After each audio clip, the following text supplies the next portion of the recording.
Narcissists construct false realities.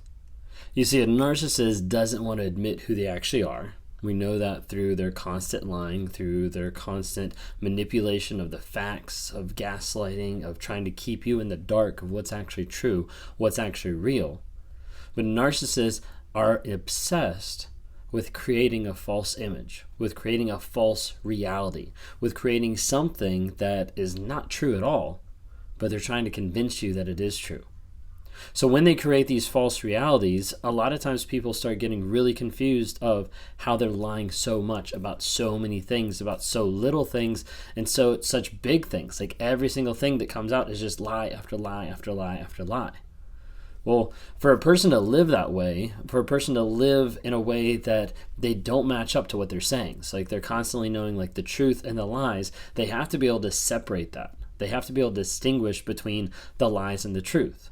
Well, if a narcissist can get to the place where they, in one sense, like gaslight themselves to believe the lies as truth, there's less things to have to battle inside the brain of, am I actually being congruent with the things that I'm saying or the things that I'm doing? So as a result, you have two separate sides. You have the reality, and then you have the fantasy or the fiction. And the narcissist will go back and forth from reality to fantasy, back and forth every single day, several times a day, multiple times a minute, like whatever it might be, they'll go back and forth between those two realities. This is how a lot of times they can disconnect or sometimes disassociate the two realities from each other. You might be wondering, like, how does this play out? Well, it plays out the majority of the time in like cheating relationships, where a narcissist will be in a marriage, will be in a relationship, and then she'll walk out the door and call up the next person. Or he'll go to lunch and he'll meet with someone else that's not his wife or not his spouse or whatever it might be. And you'll see that disconnect happen time and time again. And for a lot of people, it like messes with their minds of like, how in the world is this even possible? Like, how in the world could they do this type of thing or lie just about everything? The thing is, with a narcissist, you need to get to the place where you believe that lie. And that's what they're looking for. They want to believe that lie. They want to believe the fantasy that they've created. So a lot of times they will try to look at it and view it from a place of truth. So stick with me for a second. If a narcissist, if I can stand in fantasy and believe that everything is 100% true, then anything that's happening in reality is just false. It's just a lie. If I can stay 100% in reality, then anything people are accusing me of in fantasy is just a lie. So the hardest thing with a narcissist is just the jump. It's really the gap between the two, the gap between reality and fantasy that they have to get across really fast, because you can't stay in that limbo mode. If you stay in that limbo mode, one, you get caught, and two, you start going crazy. You can't stay in that limbo mode. You have to get from one side to the other. So for the narcissist, they'll jump straight into the fantasy and they'll say, this is my reality. In this moment, that's why they live in the moment, in this moment, at this time, at this second, this is my reality. That means I can be truthful about everything in this reality, and I don't have to be truthful about stuff in that reality because that reality doesn't exist. They live oftentimes very much in the moment. Then they switch back. This is my reality. Now, there's tons of facets. There's tons of differences between the two realities. Like the fantasy reality, like they're the best person in the world. Like they're the hero. They're the awesome person. And in the reality, you've got the person that's a victim, that they're being abused, that all this type of stuff is happening to them. So they have to escape to this reality. They have to go to a different reality because they can't own up to the facts that they're not being abused. They're not being manipulated or controlled or anything like that. What they are is they're dealing with someone who's trying to live in a healthy relationship with boundaries that's holding them accountable, and they can't handle that. So let's switch to this reality. That way we can focus on what we think is real, what we think is true, and live in a place where there's no regrets, no remorse, and everything's okay, because this reality is all by itself. So sometimes people will say, like, what about like the simple lies? Like, what about the lies that they don't even need to tell? A lot of times that comes just strictly out of habit.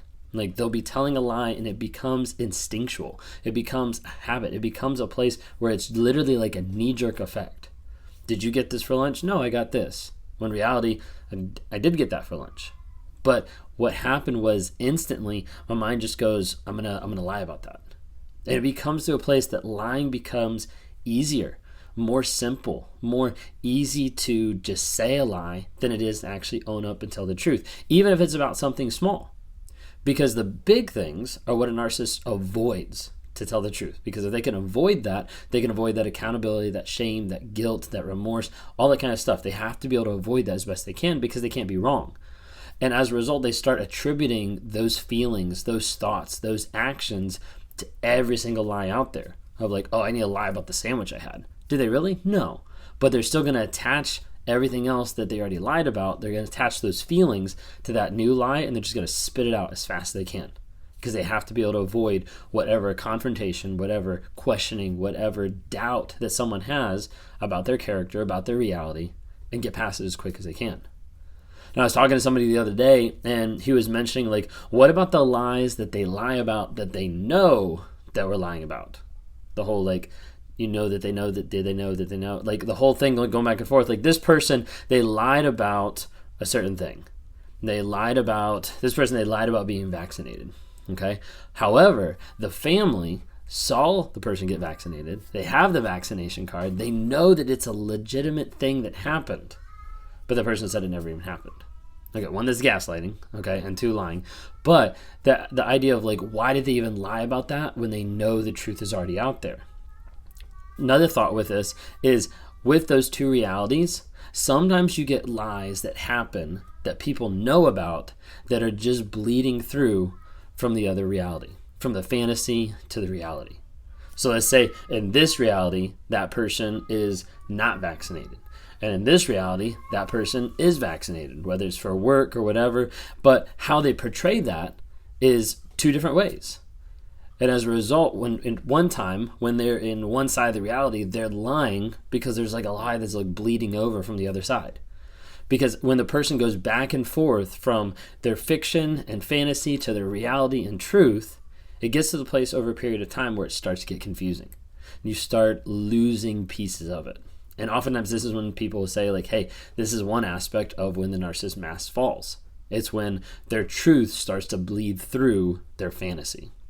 When their fiction can no longer pull everything together, when their fiction can no longer be concrete, you start to see the lies and everything that start to bleed out, and then you start to see truth.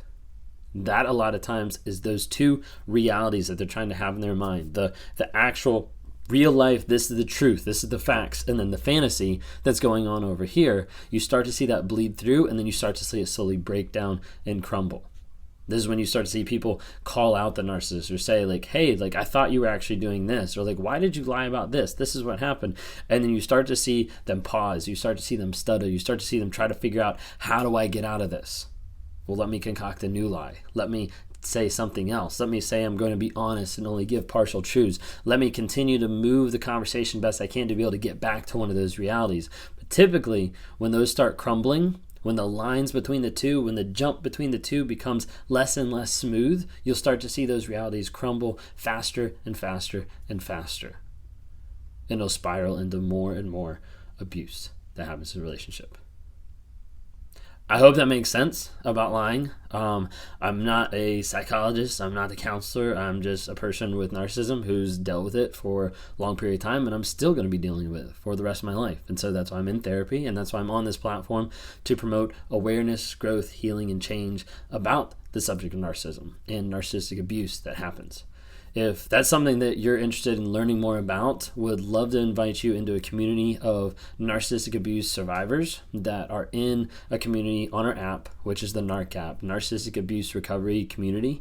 And those people are on there helping to encourage each other, helping to track their progress and growth, helping to track their no contact with their narcissist, and also like going through courses of what is narcissism, like learning about it, learning about the facts, the feelings, and the fable that you're struggling with, and how to be able to tell a new story to be able to get yourself into healing and growth even faster at times.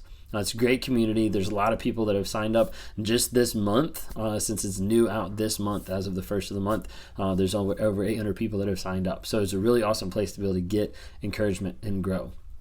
Also, if you want to meet one-on-one, whether you're a person with narcissistic tendencies or you're a person dealing with narcissistic abusive relationship and you're in that relationship trying to figure out how to get out, or you're out of that relationship and you're not sure what to do, please reach out. Please contact me. I would love to be able to talk to you, be able to have a one-on-one. We could sit down, try to walk through different things. One of the things I try to focus on is just that cognitive dissonance that you deal with on a day-to-day basis when the narcissist is screaming at you and then says they love you. And then you go home and you're like, wait a second, what am I actually doing? Like, what am I believing? Because that's the kind of stuff that builds that trauma bond over a period of time and locks you in as being their supply. So please be careful. Please be careful with the narcissist. Get out of that relationship if you can. Go no contact if you're in that abusive relationship. If you want to talk more, would love to talk to you. Reach out. Follow on any of the social media, TikTok, Instagram, and Facebook, or listen on the podcast, Apple Podcasts or Spotify. Thanks so much.